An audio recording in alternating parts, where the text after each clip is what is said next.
Sa mga balitang pambansa, suportado po ng National Maritime Council o NMC ang patuloy na pagtindig po ni Defense Secretary Gibo Teodoro para sa karapatan ng Pilipinas sa West Philippine Sea.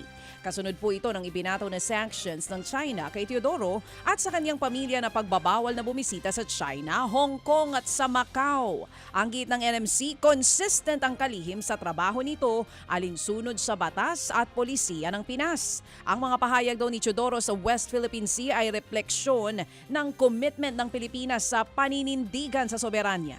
Una nang nagpahayag ng suporta ang AFP at PCG kay Teodoro. Gaya ng kalihim, muli rin nilang iginiit ang karapatan ng Pilipinas sa pinag-aagawang teritoryo. Ibinunyag naman po ni Senator Erwin Tulfo na may ilan siyang kasamahan sa Senado na sinubukan siyang pigilan na pumirma po sa partial report ng Senate Blue Ribbon Committee kaugnay po sa flood control scandal. Ayon kay Tulfo, ilang senador daw ang nagalit sa kanya at inakusahan siya na hindi marunong makisama ng pumirma sa partial report. 9 na pirma po ang kinakailangan sa partial report para mailagay ito sa agenda ng plenaryo pero kinapos sila dahil 7 lamang ang pumirma. Nagpasalamat naman si dating Blue Ribbon Chair Ping Lacson sa naging pahayag ni Tulfo. Kinumpirma raw ng salaysay ni Tulfo ang tunay na dahilan kaya natenga ng matagal ang committee report kaugnay po sa flood control. Viral po ngayon ang post ng isang misis na naulila ng kanyang asawa matapos masawi sa sakit na brain hematoma. Naglabas siya ng hinanakit sa PhilHealth. Sa kanya pong kwento, umabot sa 200,000 pesos ang bill sa ospital kaya humiling sila ng tulong sa PhilHealth. Pero laking gulat niya nang malamang hindi raw eligible ang asawa sa mga benepisyo.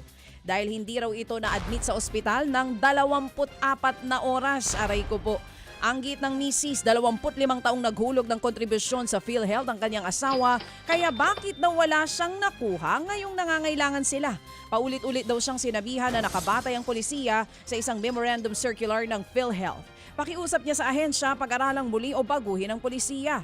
Ayon sa PhilHealth, sinabi nitong nakipag-usap at nakikiramay na raw sila sa pamilya. Asahan daw na aaksyonan nila ang nangyari. Nakikipag-usap na rin daw sila sa ospital. Mga kapatid, patuloy po kayong tumutok sa 105.9 True FM para sa totoong balita, impormasyon, music and entertainment. Mag-subscribe sa aming YouTube channel at podcast at sundan nyo kami sa Facebook, Instagram, X at TikTok sa True Network PH. Bisitahin din po ang aming official website, truefm.ph. At panoorin din kami sa True TV Signal, Channel 19. Kami po ang 105.9 True FM. Laging true sa'yo, kapatid.